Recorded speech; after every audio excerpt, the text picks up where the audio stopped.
Benvinguts a una nova aventura. Ens trobem aquí, al pantà de Sant Ponç, on comença aquesta ruta en bicicleta que ens portarà fins a Solsona. Mira, quina vista! És impressionant. Sembla un mirall gegant. I pensar que aquesta bellesa té una història tan tècnica darrere. Em sembla que va ser construït entre 1947 i 1957, oi? Exacte. Va entrar en funcionament al 1958. I fixa't en la presa. És una meravella d'enginyeria. És una presa d'arcs i contraforts de formigó. Una tècnica avançada per a la seva època que permetia estalviar material sense perdre resistència. Impressionant. I quan dius sense perdre resistència, vols dir que aquesta estructura que veiem... S'alça 50 metres des dels seus fonaments. I la part superior fa 235 metres de llarg. És un gegant de formigó que conté el riu Cardener, l'artèria fluvial més important de tota la comarca del Solsonès. I quina artèria més bella. Mira com les aigües canvien de color, d'aquest turquesa vibrant prop de la riba a aquell blau profund al centre. Estan emmarcades per parets rocoses i aquests densos boscos de pi. És un lloc de pau. Escolta, el so predominant és el vent bategant entre els arbres i el cant dels ocells aquàtics. Gairebé no voldria marxar. Doncs prepara't, perquè aquesta calma només és el començament. La bicicleta ens espera per descobrir tot el que ve a continuació. Des d'aquest mirall d'aigua fins al cor de Solsona, passant per Òlios. A veure quines històries trobem pel camí.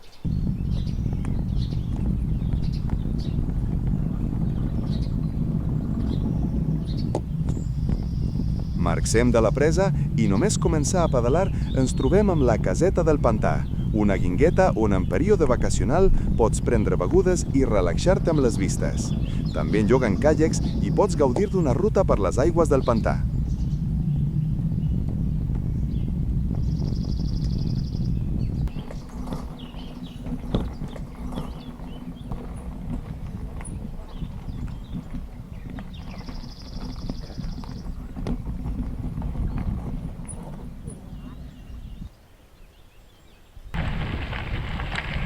Seguim la ruta que voreja el pantà i ens manté visibles les seves aigües turqueses.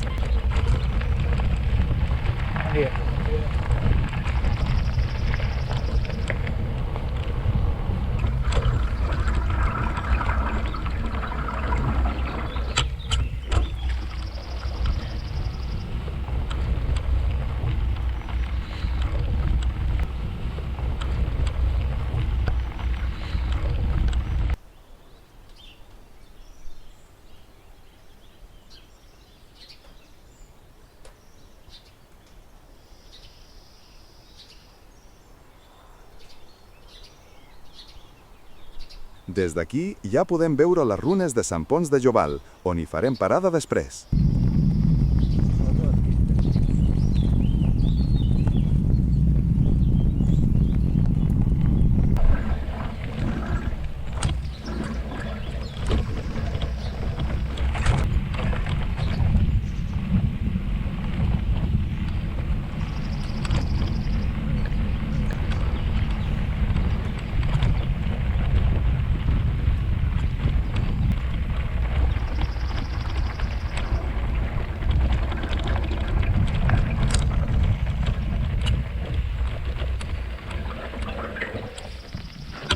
Ja hem arribat a Sant Ponç de Joval.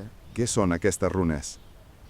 Era una església de nau única, amb absis semicircular obert a llevant.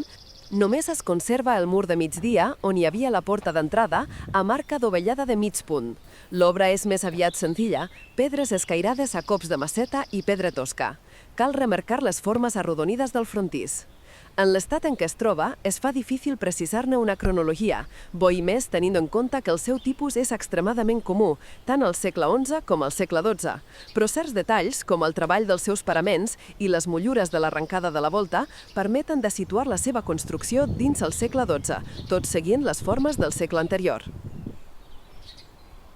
Aquesta església fou abandonada a causa de la construcció de l'embassament cap al 1954 i fou suplerta en les seves funcions per una nova capella bastida prop de la presa, enmig dels edificis que hi foren construïts per al servei de l'obra.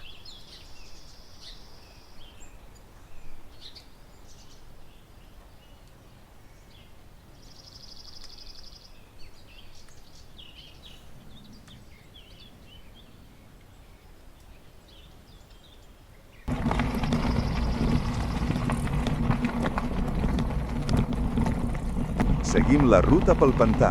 De mica en mica anirem veient com s'estreny i es converteix en el riu Cardener.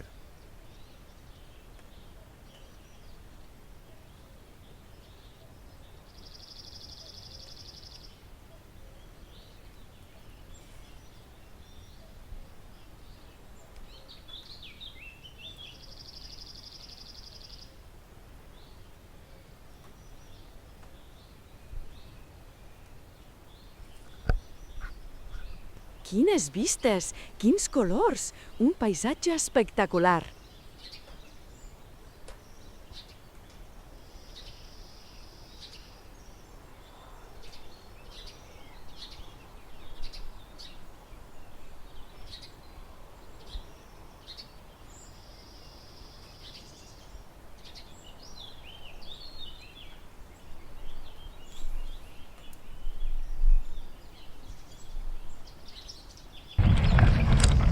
Aquí ja està ben sec el riu, gairebé no es veu aigua.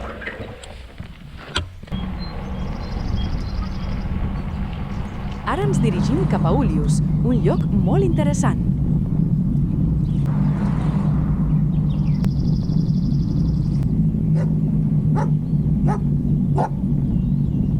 Saps que Ulius Solsonès és un lloc carregat d'història i d'un patrimoni que fusiona el passat iber amb la bellesa del romànic i el modernisme.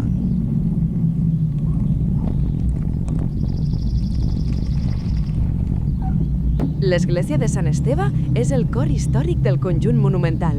És un magnífic exemple del romànic llombard, consagrat l'any 1079. Consta d'una sola nau amb volta de canó i està capçada per un absis semicircular. El campanar, de planta quadrada, és posterior, segle XV, però manté la sobrietat romànica. La cripta, la seva part més singular i de gran valor. Situada sota el presbiteri, té la mateixa planta que l'absis i està dividida en 3 petites naus per 6 columnes, creant un ambient de gran pau i recolliment. Estava dedicada al Sant Sepulcre.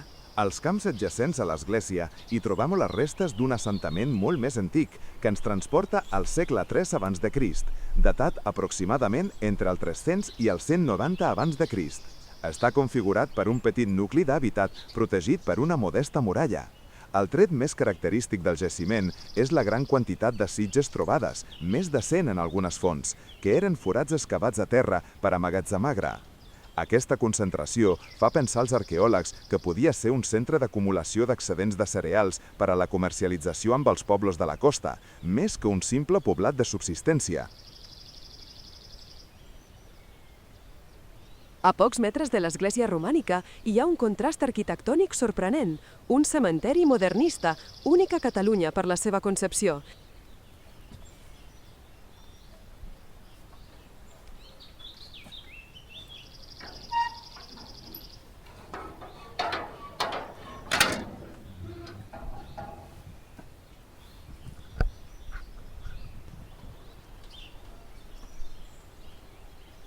Dissenyat per Bernardí Martorell i Tuch l'any 1917, deixeble de Gaudí. Martorell va aprofitar les grans roques caigudes del turó per encabir-li les tombes excavades directament a la pedra. Aquesta fusió amb el paisatge és essencial. Les roques caigudes simbolitzen el decaïment i la mort. Les alzines, que per ser arbres de fulla perenne, representen la vida eterna.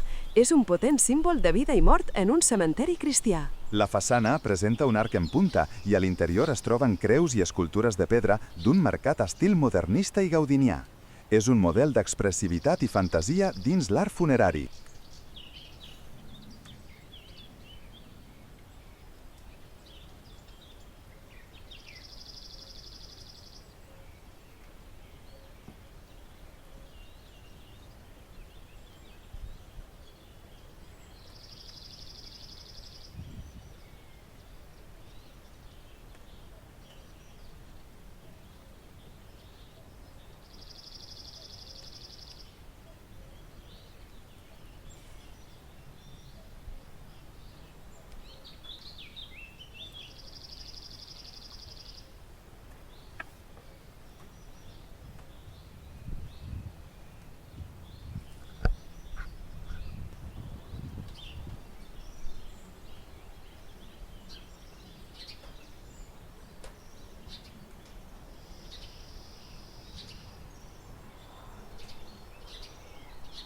Continuem! Ara ja només ens queda gaudir del paisatge fins a arribar a Solsona. Estem a la primavera i els paisatges són espectaculars, envoltats de camps verds i de flors.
Somrient, una mica cansat però eufòric.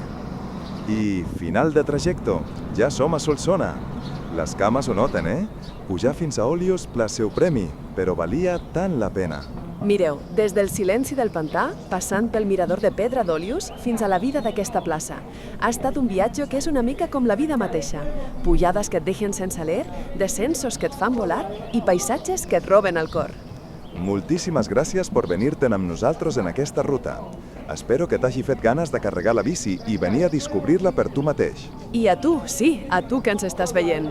Aquestes aventures no s'acaben aquí, que això només és una estació més. En tenim moltes més per descobrir. Més paisatges, més pobles a Mancant, més quilòmetres de pures dues rodes.